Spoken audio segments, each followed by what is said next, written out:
자, 저번 주 설교를 기억하십니까? 시험의 첫 번째 내용이 뭐였습니까? 주제가? 그죠. 이 돌들로 떡을 만들라였어요. 하나님이 주신 능력과 기회를 하나님의 목적이 아닌 다른 목적으로 사용하는 것 역시 문제고요. 근데 중요한 것은 왜 하나님이 주신 것들로 내 자신의 것으로 삼느냐 하면, 왜냐하면 이유가 타당함이 들어가기 때문에 그렇습니다. 그러니까 본문도 타당함이죠.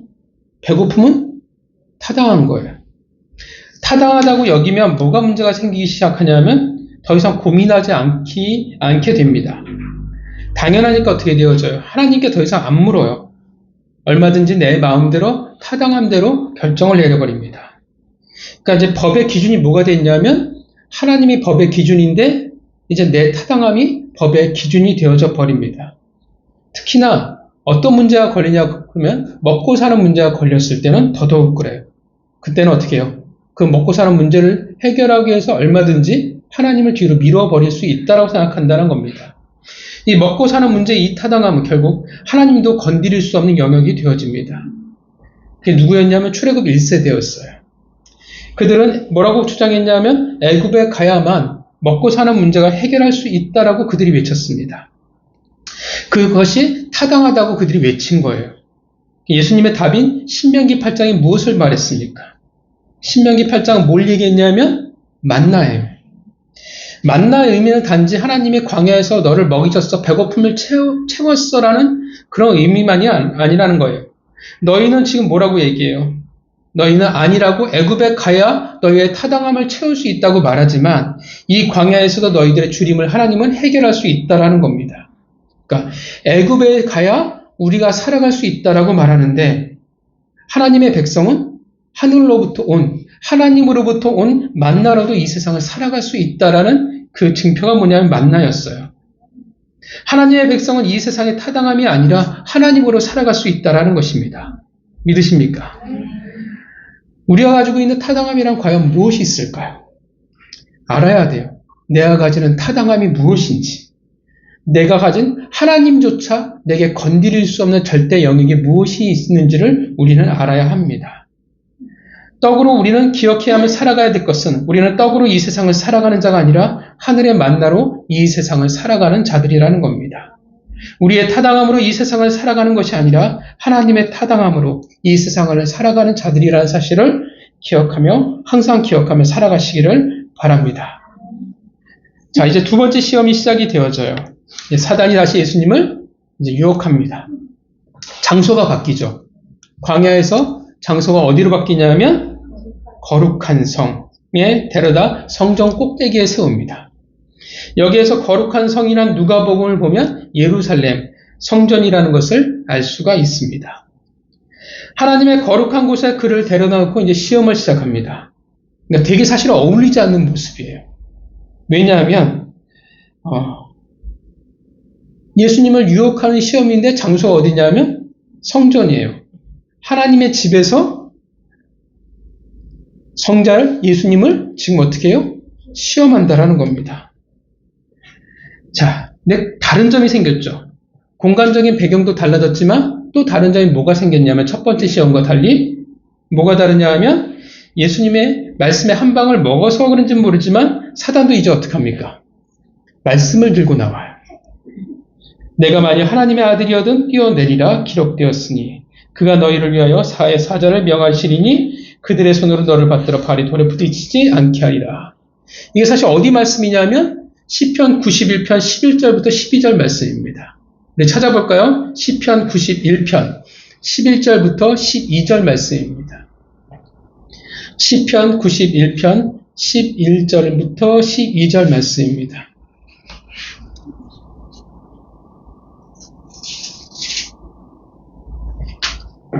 시편 91편 11에서 12절입니다.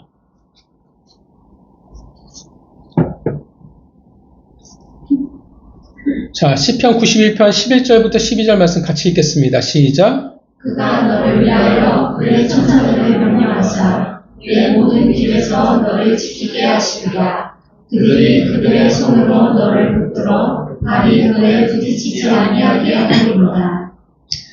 자, 사단도 말씀을 아주 잘 씁니다. 그죠? 사단이 말씀을 가지고 벌벌 떨지는 않아요. 아마 사단이 우리보다 말씀을 훨씬 더 잘 외우고 있을 거예요. 그래서 이단도 아주 말씀을 잘 씁니다. 그죠? 걔네들이 말씀을 가지고 쓰는 걸 보면 기가 막혀요. 근데 문제는 뭐냐면 사단이나 이단이나 다 말씀을 너무나 제가 한번 서울에 갔는데 전철에 앉아있는데 양옆으로 양복을 입은 두 사람이 딱 앉더라고요. 그게 아마 안식일교인가 여호와의 증인가 아마 그런 것 같아요. 그리고 성경을 딱 펼치더라고요. 와, 성경이 빽빽해요. 써놓은 것들이 줄 쳐놓고. 나는 깨끗한데 저는 깨끗하거든요. 근데 성경에 오만 가지를 다 써놨더라고요. 그리고 이제 성경을 가지고 전도를 하기 시작하더라고요. 일단은 개박살을 냈어요. 그래서 저보고 누구한테 배우셨습니까? 딱 묻더라고요. 제가 좋은 목사님한테 배웠습니다라고 내가 목사라고 얘기하기는 좀 그렇고 나왔는데 되게 안타까운 게 저 열심히 제가 보통 성도들을 봐도 그렇게 성경에 빽빽하게 공부한 흔적이 남은 사람들을 보기는 어렵거든요. 저렇게 열심히 공부했는데 진짜 안타깝구나라는 생각이 들었어요.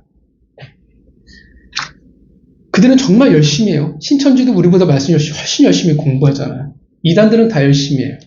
말씀도 좋아요. 근데 항상 말씀이 왜곡이 되어져요. 이게 100% 왜곡이 되면 너무나 쉬운데 몇 프로만 왜곡을 시켜요. 사단이나 이단도 마찬가지입니다. 그래서 어떻게 되냐면 말씀을 모르면 당할 수밖에 없어요. 왜 저 사람들이 바보같이 왜 이단에 빠졌을까 생각할지 모르겠지만 걔네들이 돌아가는 말씀, 해석하는 시스템 들어가 보면 그게 맞는 것처럼 보여요. 왜곡이 또 다른 왜곡을 낳고 그게 또 꽤나 논리적으로 보인다라는 겁니다. 말씀을 모르면 우리가 이게 왜곡인지 아닌지를 우리가 알 수가 없어요. 문자 그대로가 아닐 텐데 우리가 기억해야 할 것은 무지하면 당할 수밖에 없다라는 사실을 우리가 기억해야 합니다. 자, 이 말씀에 이 사단의 공격에 예수 그리스도 역시 말씀으로 똑같이 응대하십니다. 마치 어떤 느낌이냐면 바둑을 두는 사람 같아요. 그죠? 바둑알 대신 말씀으로 한 수 한 수 조용하고 차분하지만 치열한 싸움을 하는 듯이 보입니다. 뭐라고 말합니까? 주 너희 하나님을 시험하지 말라 하였느니라 하시니. 이거는 신명기 6장 16절 말씀입니다. 신명기 6장 16절 말씀 보겠습니다. 우리 같이 찾아볼까요? 신명기 6장 16절 말씀입니다. 신명기 6장 16절 말씀이요.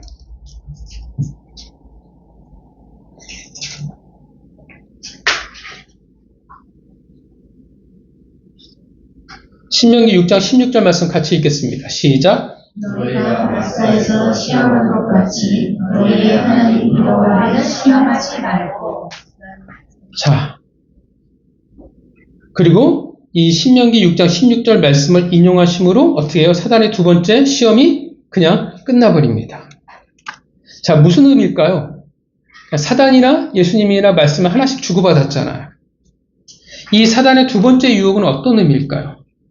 사단이 지금 시편 말씀을 인용했는데 어떤 의미로 지금 이야기를 하고 있을까요? 그리고 예수님의 신명기 말씀은 뭐길래 시험이 이렇게 끝나버렸을까요? 자, 먼저 우리가 생각해 볼 수 있는 것은 높은 곳에 뛰어내린다라는 것은 우리가 쉽게 생각해 보면 어떤 의미로 다가올 수 있냐면 슈퍼스타예요. 그죠? 사람들에게 주목을 받아요. 왜 주목을 받을까요? 높은 데 있어서 주목을 받는 건 아니죠. 왜 주목을 받아요? 뛰어내렸는데 아무렇지도 않아요. 그죠? 뛰어내렸는데 아무렇지도 않고 내려온다. 되게 특별하잖아요. 제가 얼마 전에 인터넷을 보다가 재미있는 신문기사를 봤어요. 옛날 한 80년대 신문기사인 것 같아요. 어떤 내용이냐면 600만 불 사나이에 대한 내용이에요. 애들이 600만 불 사나이를 흉내내다가 높은 데서 떨어지다가 다리가 많이 부러진다라는 걸 기사가 나왔더라고요. 네, 저희 때 실제로 많이 그랬어요. 제 친구도 뛰어내리다가 다리 부러진 놈들도 있었는데 높은 곳에서 뛰어내렸는데 아무렇지도 않다. 슈퍼맨이잖아요. 특별한 능력이에요. 기적과 능력이라는 겁니다. 지금 사단이 뭘 이야기하냐 하면 기적과 능력으로 너의 메시아됨을 드러내라고 이야기하고 있는 거예요. 되게 쉬운 방법이죠. 우리는 이렇게 생각하는 것들이 되게 많아요. 능력. 우린 능력을 참 좋아합니다. 능력을 통해 내가 높아질 수 있다면 우리는 그것이 하나님께 영광을 돌릴 수 있다라고 생각을 한다는 거예요. 즉이 내 관점이죠. 쉽게 인정과 주목을, 인기를 얻을 수 있다고 생각해요. 수많은 사람들이 우러러본다라고 생각을 합니다. 그것에 대한 관심과 우리는 동경을 가지고 있습니다. 우리가 영화 중에 히어로물을 좋아하는 이유 중에 하나예요. 되게 특별한 능력을 가지고 있잖아요. 그래서 모든 사람들의 관심과 우러러봄을 받잖아요. 우리는 그것을 통해서, 능력을 통해서 어떻게 해요? 우리를 드러내고 싶어 합니다. 그리고 한술 더 떠 그것으로 하나님의 나라를 드러내려고 한다는 겁니다. 되게 쉬운 방법이잖아요. 내가 기적을 행해서 하나님께 영광을 돌린다. 그래서 우리는 기도합니다. 하나님, 내가 잘 되면, 내가 성공하면, 내게 능력을 주시면 하나님 나라에 유익이 되지 않겠습니까? 하나님이 기적을, 때로는 은사를, 왜 능력을 우리에게 주실까요? 왜 찬양을 잘하게 하시고, 왜 우리에게 말을 잘하게 하시고, 각종 달란트를 주실까요? 우리는 그것을 생각하지 않고 그것을 통해서 무엇을 증명하느냐에 우리는 중요시 여깁니다. 그것을 통해서 나를 드러내고 싶어 할 뿐이에요. 내가 다른 사람들에게 인정받고 싶다라는 것입니다. 왜 보이지 않는, 볼 수 없는 믿음으로 인정을 받으려고 하지 않는지는 우리는 너무나 잘 압니다. 재미없죠. 지루합니다. 힘들어요. 우리가 믿음으로 인정받기를 원한다면, 그럴 수 있다면 얼마든지 보이지 않는 곳에서라도 어떻게 해요? 묵묵히 그 자리를 우리는 지켜나갈 수 있을 것입니다. 근데 쉽지 않다라는 거예요. 사람은 드러내고 보여주고 싶은 것들이 너무나 많다라는 거예요. 오늘 본문을 잘 보면 믿음과 현상의 충돌이에요. 자, 두 번째 더 근본적인 부분이 있습니다. 더 중요한 게 있어요. 그러기 위해서 우리가 필히 먼저 뭘 알아야 되냐면 사단이 왜 시편 말씀을 지금 끄집어내고 있는지를 우리는 알아야 됩니다. 자, 사단이 좋은 의미로 시편 말씀을 지금 인용하고 있는 것은 아니잖아요. 시편 91편의 의미는 뭐냐면 원래는 하나님을 자신의 거처로 삼은 자에 대해서 이야기하고 있는 모세의 고백과 노래입니다. 그러니까 아까 우리가 읽었던 시편 91편 그 앞절의 내용이 뭐냐면 91편 9절에 이렇게 말해요. 나의 참된 생존은 오직 하나님 안에서만 가능하오니 나는 항상 주 안에 거하겠습니다. 그리고 우리가 읽었던 시편 말씀은 바로 이들에게 내가 이렇게 믿음으로 살아가겠습니다라고 하는 이들에게 해주시는 약속인 거예요. 이러한 믿음을 가지고 살아가는 자, 이러한 믿음으로 하나님을 사랑하고 의지하는 자를 반드시 내가 어떻게 하나님이 우리가 읽었던 바 내가 너희를 반드시 지킬 거야. 너희를 반드시 내가 보호해 줄 거라는 말씀인 거예요. 아무리 힘들어도 때로는 너가 험악한 인생을 살아간다 할지라도 내가 행하는 모든 길에서 내가 지킬 것이며 손으로 너를 붙들어 내 발이 돌에 부딪히지 않게 할 거야 라는 오히려 너로 하여금 그 뒤에 구절은 사자와 독사를 밟게 하리라는 약속의 말씀이었습니다. 그리고 이 말씀을 사단이 지금 어떻게 해요? 인용하고 있는 거예요. 되게 좋은 말씀인데 아무리 좋은 말씀이라도 멋대로 사용하고 멋대로 해석하고 멋대로 자신의 목적을 위해 사용한다면 생명의 말씀이 아니라 죽음의 말씀이 될 수밖에 없습니다. 지금 사단이 느낀 게 뭐냐면 문자 그대로 끌고 온 거예요. 뛰어내리면 발을 보호할 거야. 분명 그렇게 얘기했거든요. 근데 이건 단지 문자적인 해석은 아니거든요. 그럼 당장 뒤에 있는 구절이 문제가 생겨요. 좀 전에 말씀드렸던 그러면 너희로 하여금 사자와 독사를 밟게 하리라. 그럼 이건 문자 그대로 똑같이 밟아야 되잖아요. 그러니까 이 말은 문자 그대로 해석되어지는 말은 아니라는 거예요. 그러니까 어떤 의미인지는 우리는 알잖아요. 사단은 지금 이 좋은 말씀을 가지고 자신의 목적을 위해 사용합니다. 그것도 바로 예수 그리스도를 감히 이 말씀으로 시험한다라는 겁니다. 하나님을 자신의 거처로 삼은 자, 오직 하나님 안에서만 살아가는 자, 오직 하나님만을 바라보며 사랑하며 살아가는 자는 하나님이 보호하신다고 했잖아. 봐라. 내가 하나님을 사랑한다면, 하나님만 바라본다면 뛰어내려봐. 약속하셨잖아. 뛰어내려도 너희 발을 지켜줄 거라고 약속하셨잖아. 요단강의 침례가 끝난 후 하나님이 예수님에게 뭐라고 말씀하셨냐면 내 사랑하는 아들이여 기뻐하는 자라 말씀하셨습니다. 그러면 뛰어내려봐. 말씀대로 하나님이 너를 보호하실 거야. 더군다나 지금 사단이 예수님을 굳이 어디로 끌고 갔어요? 성전이잖아요. 성전은 어떤 곳입니까? 하나님의 임재함의 상징이었고 이스라엘 그 어느 것보다 가장 중요한 곳이었습니다. 하나님의 신앙과 하나님의 통치를 상징하는 곳이에요. 그 어느 것보다 하나님을 더 친밀하고 더 강하게 느낄 수 있을 것 같은 장소라는 거예요. 소위 말하는 아버지의 집. 시험을 보는데 굳이 어디로 데려와요? 교회로 감개상 앞으로 데려온다라는 거예요. 높은 곳이 없어서 예루살렘 성전으로 간 것이 아니라는 거예요. 의도가 있다라는 것입니다. 하나님을 더 부각하기 위해서예요. 더 부각하기 위해서 그를 성전으로 데려간 겁니다. 일부러 장치를 마련해 둔 거예요. 자, 하나님의 집이잖아. 어느 장소보다 하나님을 더 만날 수 있는 곳이잖아. 그러니까 이제 뛰어내려봐. 하나님이 너를 사랑하신다고 했잖아. 하나님이 너를 책임져 주신다고 했잖아. 그렇다면 천사들이 너의 발을 보호할 거야. 하나님이 시편의 말씀에 이미 그렇게 약속하셨잖아. 뛰어내려봐. 그리고 하나님의 사랑을 느껴봐. 증명해봐. 자, 사단이 믿음이 좋아서 이런 말을 할까요? 아니겠죠. 그럼 사단의 노림수는 뭘까요? 예수님이 뛰어내리다 죽는 거? 그런 건 아니잖아요. 사단의 목적이 뭡니까? 사단의 목적은 예수님의 말씀을 통해서 우리가 알 수 있어요. 예수님의 말씀이 뭐라고 말씀하셨습니까? 그렇죠. 뭐라고 얘기했냐면 주 너의 하나님을 시험하지 말라 해요. 그 의미는 지금 사단이 뭘 하고 있다라는 거예요? 이 시험의 내용은 하나님을 시험하고 있다라는 거예요. 어떤 하나님을? 그렇죠. 좀만 나눠서 성부 하나님? 성자 하나님? 그렇죠. 지금 누구를 시험하고 있어요? 예수님이 아니라 사실은 성부 하나님을 아버지를 시험하고 있다라는 겁니다. 그러니까 예수님의 본인의 이야기는 아니에요. 왜냐하면 세 번째 시험이 남았거든요. 근데 여기서 나를 시험하지 말라는 말은 앞뒤가 안 맞아요.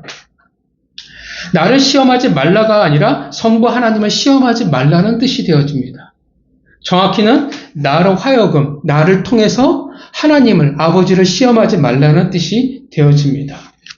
그러니까 실제로 뛰어내렸더니 하나님이 정말 구했어 안 구했어가 사단에게 관심이 있는 게 아니에요. 그게 목적이 아니라는 거예요. 바로 하나님의 그 사랑하는 자들에 대한 그 사랑을 시험해 본다라는 겁니다. 하나님의 말씀하신 그 사랑이 진짜인지 아닌지 확인해 보라고 지금 요구하고 있는 거예요. 사랑을 계속 확인하려고 한다는 뜻은 어떤 의미가 되어지겠습니까? 내가 사랑을 계속 확인하려고 그래요. 그럼 어떤 의미가 되어지냐면 나는 사실 하나님의 사랑을 믿지 않습니다가 되어집니다. 하나님의 사랑을 지금 뛰어내리는 걸 통해서 제가 확인하라고 하잖아요. 그 확인하라는 그럴듯한 말로 포장하고 있지만 사실은 이런 말이에요. 너의 하나님의 사랑을 의심해봐. 그 기저에는 뭐가 깔려있냐면 하나님의 사랑을 믿는다가 아니라 하나님의 사랑을 의심한다라요. 의심하니까 어떻게 해요? 확인해 보라고 말한다라는 것입니다. 확인한다는 것은 결국 내가 봐야 믿겠다라는 뜻이 되어집니다. 내가 믿을 수 있는 상황이 되어야만 믿는다라는 거예요. 믿을 수 있는 상황이 되었을 때 믿는다라는 것을 우리는 믿음이라고 말하진 않습니다. 믿음은 우리가 믿을 수 없을 때 믿는 것을 믿음이라고 이야기하는 거예요. 그러니까 하나님을 신뢰하지 않는다라는 거예요. 하나님의 약속과 사랑을 진짜로 생각하기 어렵다라는 것입니다. 진짜 하나님을 신뢰하는 자에게는 하나님의 시험을 증명할 필요가 있습니까? 없습니까? 없어요. 그런데 하나님을 시험하는 일이라면 내가 하나님의 것을 사랑을 시험한다면 결국 나는 신뢰하지 않는다라는 뜻이 되어집니다. 사단은 지금 그걸 만들어 놓은 거예요. 하나님과의 관계 어떻게 해요? 조그만 틈을 만들어내는 겁니다. 하나님은 분명히 약속대로 너를 구할 거야. 그러니까 이것은 하나님을 의심하고 시험하는 것이 아니라 그의 사랑을 확인해 보자고 하는 것뿐이라는 거예요. 하나님의 사랑을 확인하는 기회가 많을수록 좋은 거 아니냐. 이런 방법으로라도 하나님의 사랑을 한번 확인해봐. 라고 하나님에 대한 신뢰와 사랑을 역으로 이용해서 자꾸 예수님을 유혹하고 있는 것입니다. 의심하게 만드는 거예요. 예나 지금이나 사단은 항상 사람으로 하여금 하나님의 사랑을 의심하게 만들어서 하나님을 시험하고 유혹하게 만듭니다. 왜냐하면 이 시험은 결국 언제 있었던 시험이냐면 과거 에덴 동산에서 있었던 시험이에요. 하와가 마주했던 시험이기도 합니다. 정말이야? 하나님이 정말 먹지 말라고 했어? 에이, 하나님이 어떤 분이신데? 그래서 예수님이 뭘 인용하고 계시는 거예요? 그래서 신명기 말씀을 인용하십니다. 예수님의 답변 신명기 6장 16절 주 너의 하나님 여호와를 시험하지 말라. 뒤에는 뭐라고 나왔었냐면 너희가 마사에서 시험한 것 같이 너희 하나님 여호와를 시험하지 말라고 이야기를 합니다. 이 사건은 언제냐면 이 마사는 출애굽기 17장 1절부터 7절의 내용이에요. 여러분들이 기억하시겠지만 출애굽기 17장에 이스라엘 자손들이 광야로 막 가고 진군하고 있었는데 르비딤이라는 곳에 진을 쳤는데 물이 없어요. 그래서 그들은 모세를 원망하고 모세와 다투기 시작을 했습니다. 그래서 모세가 말해요. 너희가 어찌하여 나와 다투느냐? 너희가 어찌하여 여호와를 시험하느냐? 무엇을 봤냐 하면 모세는 눈앞에서 모세를 지금 원망하고 모세를 미워하고 심지어 모세를 죽이려고 하는 것 같지만 그의 심중에는 진짜 이스라엘 백성들의 마음에 사실 뭐가 진짜 마음이냐면 모세가 아니라 하나님을 시험하려고 한다라는 거예요. 너희들이 즉 모세를 원망하고 나에게 다투고 있는 것 같지만 사실은 여호와를 너희가 지금 시험하고 있다라는 거예요. 단지 물이 마실 게 없다는 불평이 아니라 한 걸음 더 나아가 하나님에 대한 시험입니다. 그걸 꿰뚫어보고 지적하는 거예요. 무엇이라고 그들이 시험 혹은 의심하고 있느냐 하면 출애굽기 17장 7절에 보면 이렇게 말합니다. 여호와께서 우리 중에 계신가 계시지 않는가를 지금 시험하고 있는 거예요. 우리가 이렇게 힘들잖아. 우리를 인도하셨다면 우리와 함께 하신다면 하나님이 이럴 리 없다라는 거예요. 우리와 함께 하신다면 갈증이 심해지고 광야에서 죽을다라는 상황이 곧 현실로 다가오자 그들의 마음이 어떻게 해요? 하나님이 진짜 우리와 함께 우리 진중에 같이 있어? 그런 마음 의심이 생기기 시작했다라는 거예요. 하나님과의 믿음의 관계에 금이 가기 시작합니다. 과연 하나님이 나와 함께 하실까? 정말 우리를 사랑하실까? 그런데 왜 우리는 이 모양으로 살아갈까? 왜 이 지경까지 하나님 우리를 내버려 두실까? 내 인생을, 내 가족을 과연 하나님에게 맡겨도 될까? 정말 내가 하나님에게 맡기고 그냥 지금처럼 살아가도 되는 걸까? 이 의심이 드니까 그러니까 하나님에게 달려드는 거예요. 지금 당장 보이라고 외치는 겁니다. 하나님 당신이 우리와 함께 하신다면 지금 보여달라고 말하고 있는 거예요. 하나님을 의심하고 시험하려 드는 것. 그래서 이것을 지명, 마사, 즉 시험의 장소라고 명명한 것입니다. 오늘 본문을 우리가 오해하면 안 돼요. 하나님이 계시냐 아니냐, 하나님이 진짜냐 가짜냐를 놓고 지금 말하는 게 아니에요. 뭘 말해요? 여호와께서 우리와 함께 하시느냐 하지 않느냐라는 거예요. 이렇게 힘든데 우리와 진짜 함께 하신다면 하나님이 내 인생을 책임지시겠다고 나한테 약속하셨다면 그렇다면 이 문제를 해결해 보라는 거예요. 해봐. 내 인생을 책임지신다면 그럼 해보셔. 이 상황을 보면 나는 도저히 못 믿겠는데 못 믿겠으니까 나로 하여금 어떻게 해요? 한번 믿게 만들어 보라는 겁니다. 그러니까 많이 들어본 소리죠. 지금 우리와 함께 하신다면 이 문제를 해결하는 거예요. 그러면 내가 믿겠습니다라고 말하는 겁니다. 믿어주겠다라는 거죠. 사실 바뀐 거죠. 문제를 해결해 주시는 것이 우리와 함께 한다, 아니다와 상관이 있을 수도 있고 없을 수도 있겠지만 하나님이 자신이 함께 하신다, 아니다의 기준이 아니라 그들의 바람, 그들이 하고 싶어하는 그것이 하나님의 계시냐 아니냐의 증거가 되어버리고 말았다라는 것입니다. 그래서 이것으로 말미암아 이스라엘은 하나님을 시험하는 자들이 되고 말았습니다. 좀 전에도 말씀드리지만 이 말들은 사실 우리에게 낯선 말들은 아니에요. 되게 익숙한 말들입니다. 지금 사단의 시험은요, 여러분, 되게 고난이도의 시험을 들고 나온 것은 사실은 아니에요. 사단의 시험은 정말 우리의 인생, 우리의 삶과 일상적인 삶과 매우 밀접한 관계를 가진 것들을 가지고 나왔다라는 겁니다. 그래서 어려운 거예요.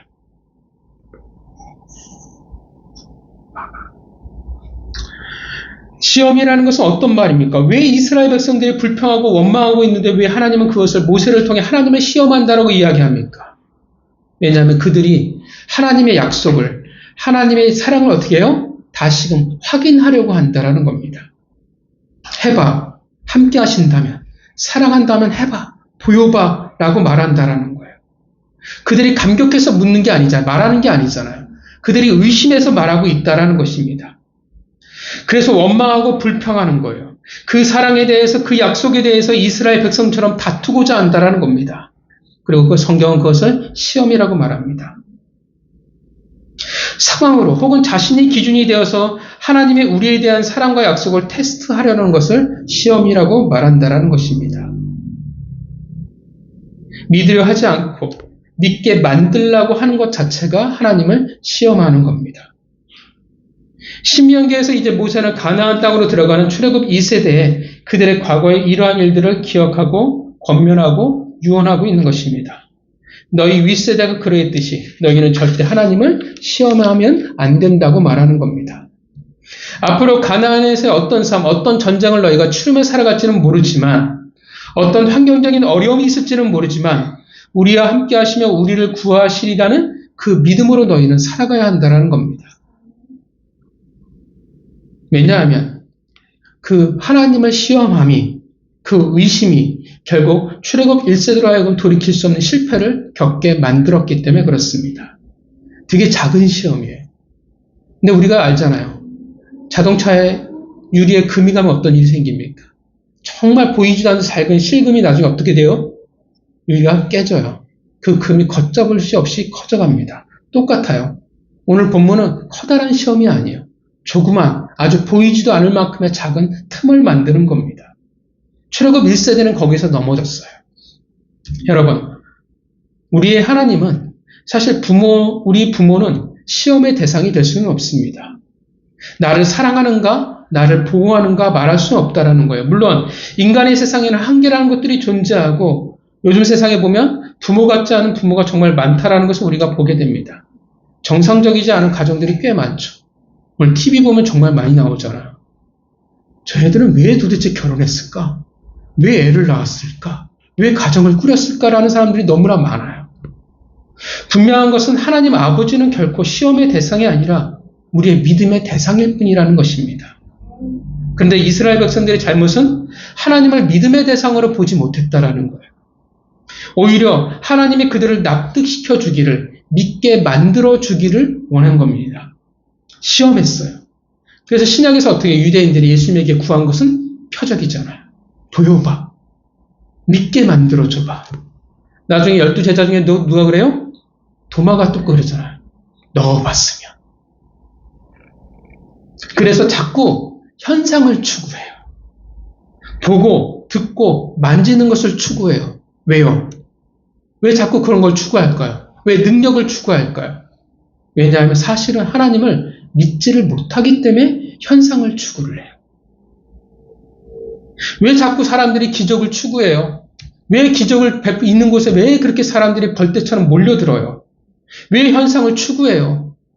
믿음에 문제가 있기 때문에 그래요. 믿음으로만으로는 부족하다라고 생각하기 때문에 그렇습니다.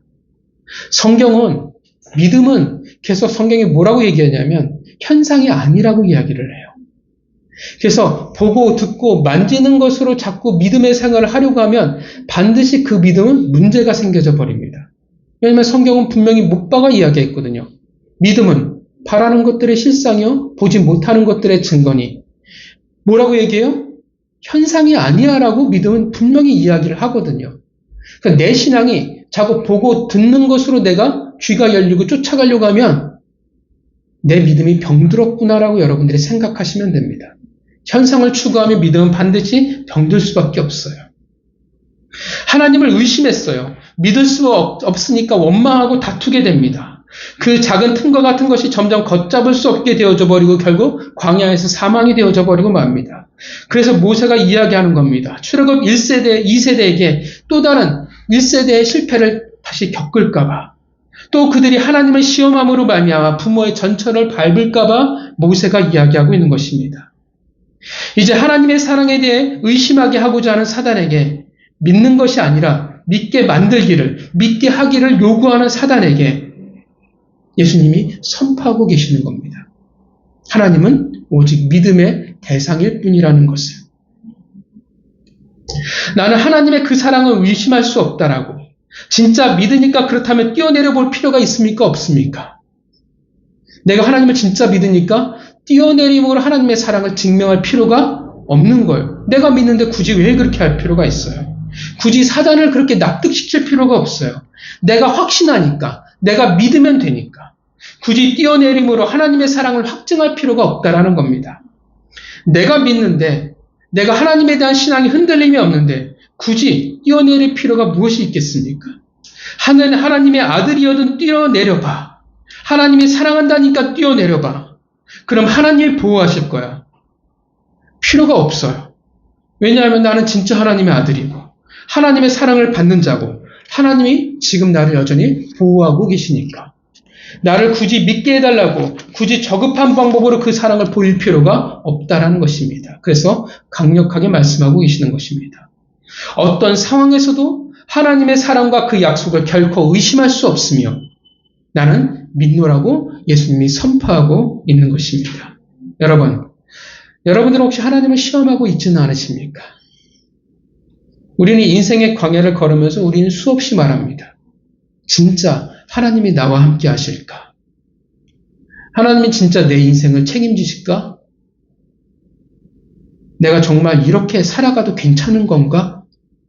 이렇게 살면 혹시 세상이 난 뒤처지는 것이 아닐까? 그렇다고 하나님의 존재를 부인하는 것이냐 하면 아니에요. 다만 하나님을 내가 알고 계심을 인정하는데 믿는데 하나님의 사랑과 약속을 믿지 못하겠다라는 겁니다. 확신이 없어요. 의심합니다. 믿을 수가 없어요. 그래서 우리는 말합니다. 내가 기준이 돼서 내 상황이 기준이 되어버려서 하나님이 진짜 나를 사랑하시면 진짜 내 인생을 책임져 주신다면 진짜 나와 함께 하신다면 이렇게 해주세요. 이 문제를 해결해 주세요. 나로 하여금 알게 해주세요. 보여주세요. 나로 하여금 납득시켜주세요. 그 말은 사실 나는 믿음 따위는 필요 없습니다. 나에게 보여주시는 것, 나에게 해결해 주시는 것으로 나는 그것만을 믿습니다. 그러면 나를 사랑하는지를 이제 비로소 알겠습니다. 그렇게 우리는 하나님 앞에서 절규합니다. 더 나아가 하나님과 더불어 다투려고 합니다. 우리는 그렇게 하나님께 간절히 부르짖습니다. 우리는 하나님을 사랑한다고 말하지만 자신은 그 사랑을 가지고 하나님을 오히려 시험하고 있는 겁니다. 우리는 부모의 사랑을 감히 시험하는 존재가 되어져 버렸고 하나님은 우리 편이라는 그 사실을 망각해버린 겁니다. 하나님을 시험하고 그래서 하나님을 비참하게 만듭니다. 시편 95편 10절에 이렇게 말합니다. 내가 40년을 그 세대로 인하여 근심하여 이르기를 저희는 마음이 미혹된 백성이라 내 도를 알지 못한다. 누가 말씀하고 있냐면 하나님이 말씀하고 계십니다. 하나님 뭐라고 말해요? 출애굽 1세대를 나를 근심하게 만드는 자들이라고 말씀하십니다. 미혹한 백성들, 출애굽 1세대, 즉 하나님의 사랑을 시험하는 자들이 하나님을 근심케 만든다는 것입니다. 당연한 거예요. 어떤 부모가 그러겠어요? 똑같죠. 자식이 부모의 사랑을 몰라요. 알아주지 않아요. 믿지를 않아요. 물론 사춘기 때 그럴 때가 분명히 있겠지만 제발 우리 아이들은 사춘기를 무사히 잘 넘길 수 있었으면 좋겠지만 안 믿잖아요. 부모를 원망합니다. 그 사랑을 알려고 하지 않아요. 믿지를 않아요. 그럼 부모가 어떻겠어요, 마음에? 근심하는 게 당연합니다. 그러면 관계에 작은 금들이 가기 시작하는 거예요. 사랑하는 관계에서 상대방이 나를 믿지 못해서 자꾸 무언가를 요구하면, 사랑하는 관계예요. 남녀가 만났는데 나에게 100만 원을 주면 사랑을 내가 믿을 거야. 나에게 뭐 명품 가방을 사주면 뭘 믿을 거야. 나에게 명품 시계를 사주면 너의 사랑이 진짜라는 것을 믿을 거야 라고 이야기한다면 기분이 어떻겠습니까? 그래야만 내가 너의 사랑을 받아들인다고 한다면 그걸 과연 건강한 관계라고 말할 수 있겠냐라는 것입니다. 물론 때로는 그것이 우리의 과정이기도 해요. 성장통이기도 합니다. 아이일 때 그렇기도 하고 우리의 신앙이 저급할 때도 그렇습니다. 그리고 연약해서 가끔 넘어지고 힘들어질 때도 분명 그럴 때도 있어요. 그럴 수 있어요. 왜냐하면 우리의 수준과 혹은 우리의 걸어가는 인생이 결코 쉽지 않기 때문에 그렇습니다. 좌절하고 넘어질 때, 낭망할 때 우리는 쉽게 그럴 수밖에 없다라는 거예요. 하나님도 아십니다. 그런데 그게 정상이고 그게 당연하다고 생각하면 그건 아니라는 거예요. 우리가 너무 힘들어서, 너무 아파서, 광야가 너무 고통스러워서 하나님께 그렇게 부르짖을 수 있어요. 하나님 어디 계십니까? 하나님 지금 나와 함께 하십니까? 하나님 저 어떻게 해야 됩니까? 우리는 아파서 부르짖을 수 있고 절규할 수 있어요. 근데 그게 당연하다라고 생각하면 그건 아니라는 거예요. 내가 연약해서 그 사랑을 시험할 수는 있어요. 왜냐하면 우리는 진짜 연약하니까. 근데 그게 맞다라고 생각하면, 그게 정상이라고 생각하면 그건 아니라는 거예요. 적어도 그 정도는 우리는 알아야 합니다. 적어도 어떻게 해요? 그게 당연하다라고 여기면 안 된다라는 거예요. 그리고 우리가 성장하면서 조금은 더 나아져야죠. 이스라엘 백성들이 하나님을 시험하는 것을 당연히 여겼습니다. 그래서 그들은 불평과 원망을 가지게 되었고 그들은 믿음을 잃었습니다. 그 결과가 뭡니까? 망했잖아요. 오늘 본문의 시험의 내용은 되게 어려워요. 사단이 괜히 이 문제를 들고 온 게 아니거든요. 왜냐하면 우리의 인생을 가지고 이야기하고 있습니다. 우리가 가지는 연약한 부분이에요. 하나님도 우리가 힘든 건 너무나 잘 아십니다. 그래도 우리는 예수님처럼 고백할 수 있어야 하고 반응할 수 있어야 합니다. 우리가 흔들릴 때도 있겠지만, 우리가 때로는 하나님을 시험할 때도 있겠지만, 그래도 지금 이 시간 나와 함께 하시노라는 그 고백이 우리에게 있기를 바랍니다. 내가 가진 상황 때문에 하나님을 믿는 것이 아니라 하나님이 내게 주신 약속을 인해서 우리는 하나님을 믿는 겁니다. 여러분, 얼마나 많이 힘들어요, 우리가. 하루하루 인생을 광야에서 걸어간다라는 것. 그럼에도 불구하고 사단이 그렇게 유혹할 때 여러분 선포하시기 바랍니다. 물론 수없이 우리는 실패해요. 수없이 하나님을 시험하게 될 것입니다. 그래도 선포하시길 바랍니다. 여러분의 첫 반응이 하나님의 선포였으면 좋겠어요. 여러분 기억하셔야 될 게 신앙은 감정이 아니에요. 신앙은 의지입니다. 각오예요. 믿음이라는 것 자체가 의지를 말하는 거예요. 안 되더라도 일단 저지르세요. 안 되더라도 어떻게 해요? 내 마음은 그렇지 않더라도 일단 냅다 선포하세요. 사단은 오늘날 여전히 우리를 시험하고 있습니다. 뛰어내려봐. 인기를 가지고 주목을 끌어봐. 높아져봐. 너는 슈퍼스타야. 아니에요. 높아져야 할 부분 내가 아니라 우리의 아버지 하나님이십니다. 내가 높아져야만 성공하고 내가 잘 돼야만 하나님께 영광을 돌릴 수 있겠습니까? 성경은 뭐라고 얘기해요? 아니라고 말합니다. 높아져도 낮아져도 얼마든지 하나님께 영광을 돌릴 수 있다라고 말합니다. 또 사단이 말해요. 정말 하나님이 너와 함께 하실까? 너를 사랑하실까? 하나님이 진짜 너를 책임져 주실까? 확인해봐. 약속하셨잖아. 하나님에게 매달려봐. 진짜 너를 도와주실까? 하나님께 따져봐. 그럴 때 여러분 기억하시길 바랍니다. 하나님은 약속하셨습니다. 로마서 5장 8절에 이렇게 말합니다. 우리가 아직 죄인 되었을 때 그리스도께서 우리를 위하여 죽으심으로 하나님께서 우리에 대한 자기의 사랑을 확증하셨느니라. 약속하셨고 보여주셨다라고 말씀하십니다. 성도 여러분, 우리가 하나님을 시험하는 자가 되지 않기를 바랍니다.